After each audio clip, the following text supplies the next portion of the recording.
Clínica Doutora Felícia Crispim, médica endocrinologista e metabologista em Patos.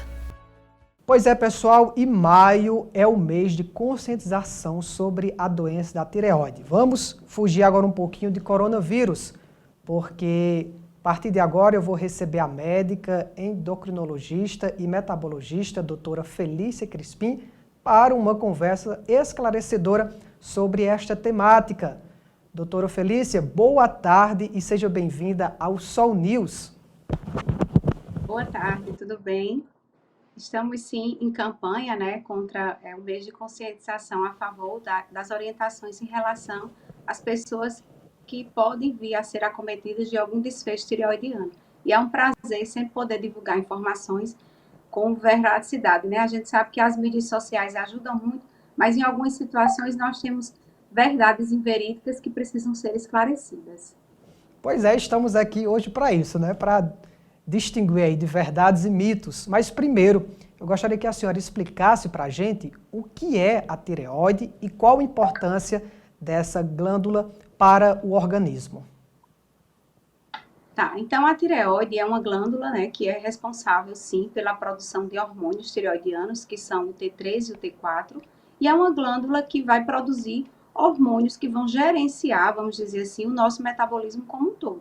Essa glândula ela tem importância desde a vida intrauterina, que vai regular o crescimento do feto, não só em estatura, mas também a parte cognitiva, a parte, vamos dizer, neurológica do feto, Além disso, ela vai ter importância ao longo da vida, não só em termos de crescimento, mas, por exemplo, na fase da gestação, em relação à fertilidade, a regulação dos nossos órgãos, como a nossa frequência cardíaca, a própria regulação do ritmo intestinal, a questão do peso, a questão de patologias de queda de cabelo, de unhas quebradiças, muitas vezes alterações também de sintomas depressivos.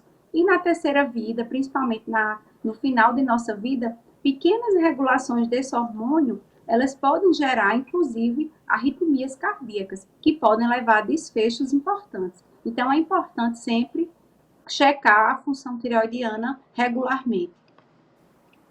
Pois bem, doutora, e quais são as doenças que estão relacionadas à tireoide? Então, a tireoide ela pode ter problemas de causas diversas. Nós podemos ter problemas que envolvem a produção desses hormônios, Então, nós podemos ter desordens com produção excessiva desses hormônios, onde a gente fala que é um hipertireoidismo, ou seja, excesso de produção de hormônios tireoidianos.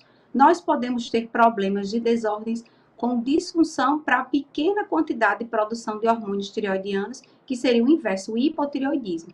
Além disso, nós temos problemas de desordens não de hormônios também, mas de problemas de aparecimento de nódulos tireoidianos. Então, esses nódulos tireoidianos, eles podem gerar câncer em algumas situações, mas nem sempre eles ocasionam câncer. De toda forma, precisam ser acompanhados com regularidade. E são mais comuns em mulheres. Todas as patologias da tireoide, elas são mais comuns no sexo feminino. Mas isso não quer dizer que uma pessoa do sexo masculino não possa ser acometido por um problema na tireoide. Quais os principais ou os primeiros sintomas que surgem após algum problema ou alteração envolvendo a tireoide? Para quem está em casa, de repente está sentindo alguns sintomas, alguma coisa, talvez seja a tireoide e ela nem imagine que seja. Isso, a tireoide, como ela regula o nosso metabolismo, então os sintomas decorrentes dessa disfunção hormonal, eles vão surgir em órgãos-alvos. Por exemplo, a gente pode ter desordens de demência, de depressão, queda de cabelo, unhas quebradiças, alteração no intestino, o intestino ficar funcionando mais ou menos, ressecamento na pele ou a pele mais úmida, alterações na frequência do coração, o coração pode bater mais rápido ou mais devagar, perdas de massa óssea de causa inespecífica, pode ocasionar também questões, por exemplo, de alterações no peso. Então, são desordens que geram por alterações nessa produção nos órgãos que a tireoide iria regular. Pois bem, doutora, tem pergunta de uma telespectadora nossa que chegou através do WhatsApp da TV Sol. A Paula, que mora no centro aqui da cidade, ela diz que de repente começou a ganhar peso e percebeu uma queda de cabelo. Isso pode ter alguma ligação com a disfunção da tireoide? Pergunta a Paula. Pode sim, Paula. A tireoide ela pode causar, nem toda queda de cabelo, tá? Ela pode ser consequência de problemas hormonais. A queda de cabelo ela pode ser secundária a carências nutricionais, problemas outros. Mas juntando o quadro clínico que você apresenta com o ganho de peso, lembrar que o ganho de peso do paciente que tem problema na tireoide não é que ele vai desenvolver um ganho de peso expressivo, vai levar o paciente a uma obesidade importante. Não. Esse ganho de peso, na realidade, não é peso. O paciente passa a ter retenção de líquido, então ele ganha peso, mas não engorda do ponto de vista de massa gorda. Então, se sente mais pesado, mas não é aquela história de, eu tenho um problema na tireoide, eu vou ter obesidade e nunca mais eu vou emagrecer. Não. Desenvolveu um problema na tireoide, fez a reposição ou retirou o excesso de hormônio que estava lá e o seu peso vai voltar ao que era antes. Se por acaso o paciente continuar a ter alterações no peso, mesmo com a quantidade de hormônios ajustadas, isso pode ter uma desordem de causa outra, tá? Mas é importante, na sua situação, checar a função tireoidiana. Se no caso o ganho de peso pode ser um dos sintomas de alteração da tireoide, a perca do peso pode ser também ou não? Pode, porque na verdade nós temos, como eu falei, problemas opostos. Se você tem um excesso de produção de hormônios tireoidianos, você vai ter uma perda de peso, tá? Então, assim, esse hormônio, como ele ativa o nosso metabolismo, então quando você tem hormônios em excesso, vai gerar um catabolismo. O seu metabolismo, ele fica tão acelerado que você começa a perder massa magra, massa óssea, e você vai sim ter perda de peso, além de ter perda de gordura também, mas por isso que não se deve, inclusive, só pegando o gancho, fazer suplementação de hormônios tireoidianos. Muita gente pensa assim, eu vou consumir hormônio tireoidiano para emagrecer. E, na verdade, você vai gerar uma situação de hipertireoidismo pelo uso inadequado do hormônio, e isso vai fazer você perder peso? Vai. Mas você vai perder massa muscular, você vai perder massa óssea, você pode desenvolver fraturas e você pode desenvolver arritmias severas. Então, isso não deve ser estimulado, isso não é liberado e isso é bastante perigoso à saúde, tá? Mas no paciente que tem uma produção excessiva endógena, ou seja, a sua tireoide está desregulada, está produzindo muito hormônio, a gente consegue ajustar essa produção e o paciente ter uma vida normal. A senhora é membro da Sociedade Brasileira de Ajustamento, que trata sobre este assunto, desta área, dessa especialidade em si, a nível estadual. E aí eu vi nas redes sociais também uma live interessante falando sobre mitos e verdades sobre a tireoide. O que é que a senhora poderia destacar nessa questão de mitos e verdades? O que é que as dúvidas maiores ou os mitos maiores? Certo. Então, os mitos maiores, a questão do peso, como a gente já falou, né, em relação a engordar ou emagrecer, você ganha peso, ganha, mas não ganha peso por conta só de gordura. Você também vai ganhar edema e depois você normaliza, certo? A questão de você, por exemplo, usar o hormônio com relação a fins estéticos, isso é mito, isso gera danos à saúde, como eu falei. Outra questão é a suplementação do iodo. Muitas pessoas têm utilizado o Lugol, que é um preparado concentrado de iodo, tá? O iodo, na verdade, ele é o precursor dos hormônios tireoidianos, mas para que esses hormônios sejam produzidos, ele precisa do iodo, mas em pequenas, muito pequenas quantidades, isso já vai ser suficiente para a produção. Então, o nosso sal de cozinha, ele já foi adicionado o iodo desde a década de 60, inclusive a quantidade de sal presente, de iodo presente no sal, passou até por reajustes, porque nós brasileiros, infelizmente, temos um consumo excessivo de sódio, que pode gerar até questão de excesso de iodo, tá? Então, nem a suplementação de iodo, na maioria das situações, não se faz necessária. Existem algumas situações da nossa fase de vida, por exemplo, na gestação, onde as necessidades de iodo, elas são maiores, mas muitas vezes nós consumimos produtos marinhos, produtos lácteos, que já são ricos em iodo e que não necessariamente vai haver essa indicação de suplementação. Além disso, a gestante, na sua grande maioria, faz uso de suplementos, de polivitamínicos durante a gestação, que já contém por si só iodo, tá? Então, Para dosar o iodo, a gente precisa dosar o iodo urinário, não o iodo sanguíneo. E assim, não é uma situação recomendada de rotina na prática clínica, porque nós brasileiros somos, em sua grande maioria, iodo suficientes, ou seja, já temos níveis de iodo no nosso sangue de forma correta. Esse seria um outro mito, né? Eu não sei se alguém teria alguma outra pergunta, mas o hipotireoidismo também pode se desenvolver em qualquer fase. É importante falar, em especial, o hipotireoidismo na terceira fase de vida, nos idosos, onde a gente se depara muitas vezes com situações de pequenas variações nos hormônios tireoidianos, mas que levam a grandes alterações, em especial do ponto de vista cardíaco. Inclusive, a base da nossa campanha da SBEM Nacional, que é a Sociedade Brasileira de Endocrinologia e Metabologia, é justamente envolvendo a questão da tireoide e o coração. Então, a tireoide, por regular toda a função cardíaca em relação à frequência cardíaca, essas pequenas alterações nos hormônios podem levar a arritmias severas, o que pode levar a desfechos como óbito. Tem pergunta Além disso, do nosso... tem a questão... Sim, pode concluir, doutora. pode falar. Concluir. Não, eu ia falar em relação à questão da depressão também, né? Então, assim, é comum pessoas com status depressivos, todas essas pessoas de rotina precisam, sim, checar a função tireoidiana. Em algumas situações, a gente pode estar diante de uma doença realmente fisiológica, né, com alterações desses hormônios, e não se tratar de uma depressão propriamente dita. Então, repôs esse hormônio, essa pessoa vai ficar bem. Óbvio que nem todo paciente que recebe esse diagnóstico de depressão vai ter problema na tireoide, mas é importante sempre checar a função tireoidiana para descartar essa situação.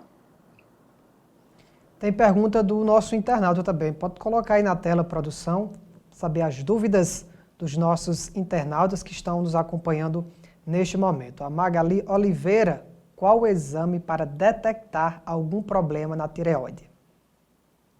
Então, essa questão vai depender muito das queixas clínicas do paciente. Então, se a gente está diante de uma suspeita de causa hormonal, então nós vamos dosar os hormônios sanguíneos, que é o TSH e o T4 livre. São hormônios, vamos dizer, um rastreio geral. Então, nessas situações, nós vamos poder diferenciar se esse paciente tem algum problema hormonal. Além disso, o exame físico não vai ser menos importante, porque o exame físico, com a palpação da tireoide, nós podemos descartar também a presença de nódulos. E aí, se a gente palpa algum nódulo, aí a gente prossegue com a investigação, com a realização de ultrassonografia da tireoide. Lembrando que não tem necessidade de fazer ultrassom de tireoide rotineira, a menos que a pessoa tenha um nódulo e que seja orientado a isso.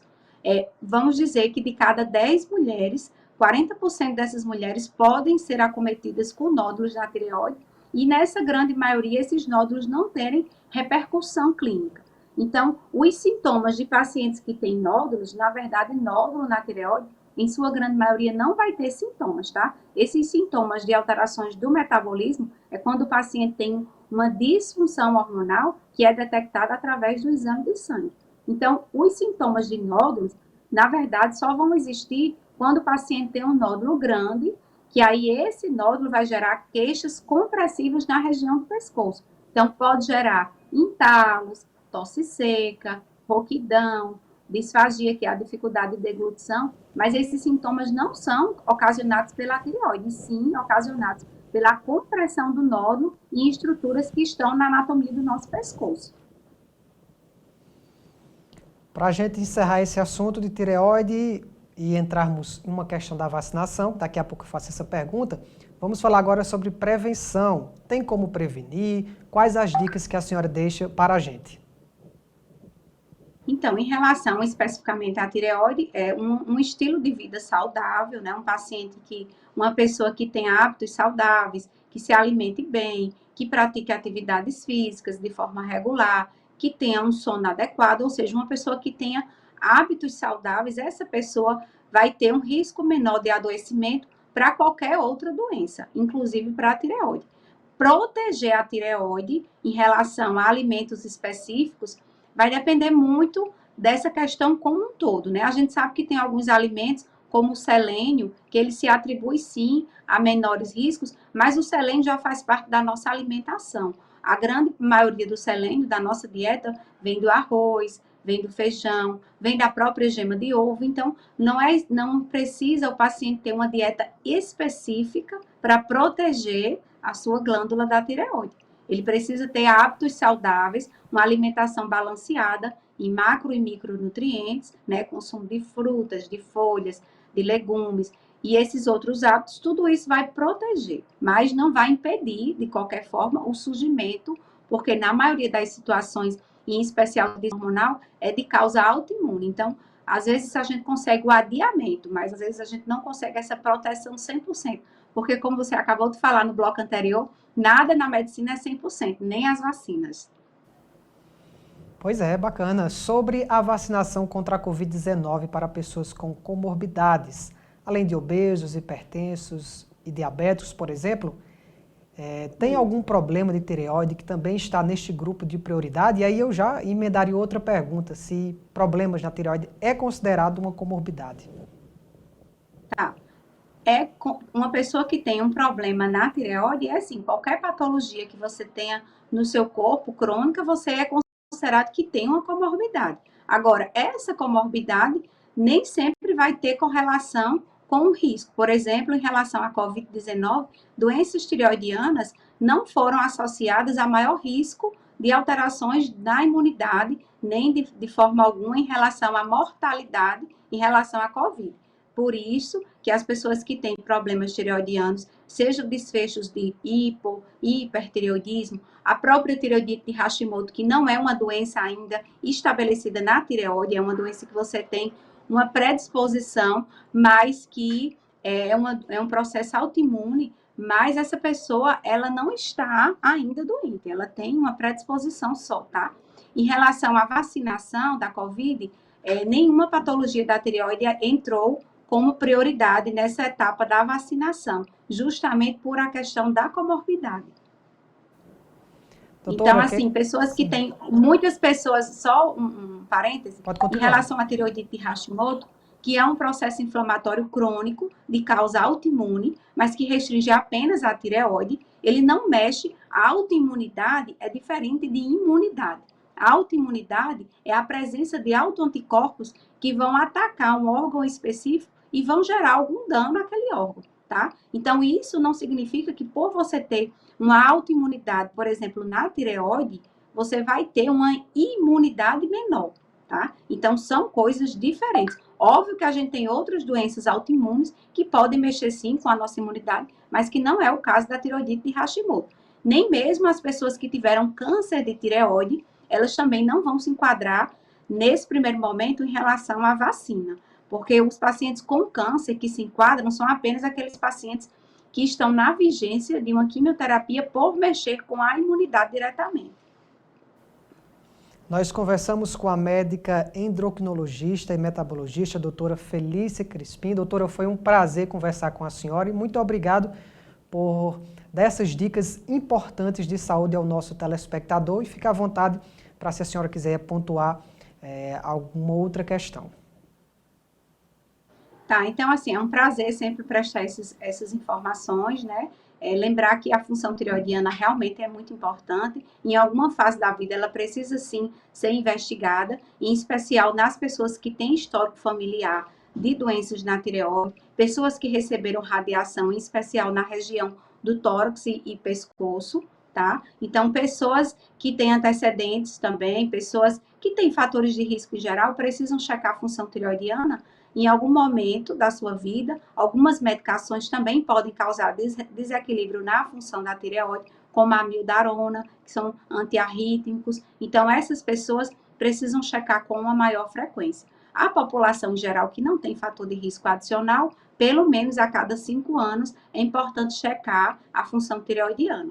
Em relação à Covid-19, nós estamos realmente num momento difícil. Eu queria desmistificar também essa questão do fato de você ter um problema na tireoide, você se enquadrar em alto risco. Isso não tem a ver com a vacina, né? A gente sabe que vacinar é um direito de todos nós, independente de quem tem fatores de risco ou não. Infelizmente, ainda não temos vacina para todo mundo e por isso a questão da priorização, né? Mas que vamos, por enquanto, nos proteger, manter o isolamento e usar máscara, que eu acho que é a nossa maior arma nesse momento.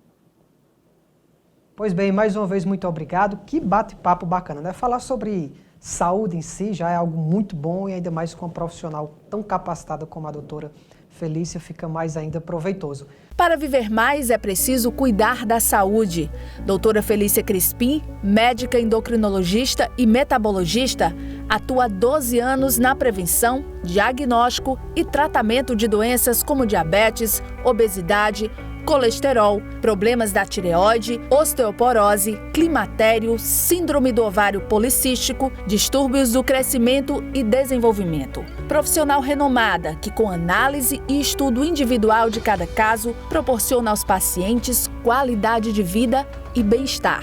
Consultas com atendimento humanizado em um espaço acolhedor e preparado para prestar a assistência necessária com padrão e excelência. Clínica Doutora Felícia Crispim, Rua Bossuet Vanderlei, número 866, no centro de Patos. Telefone 3421-7233.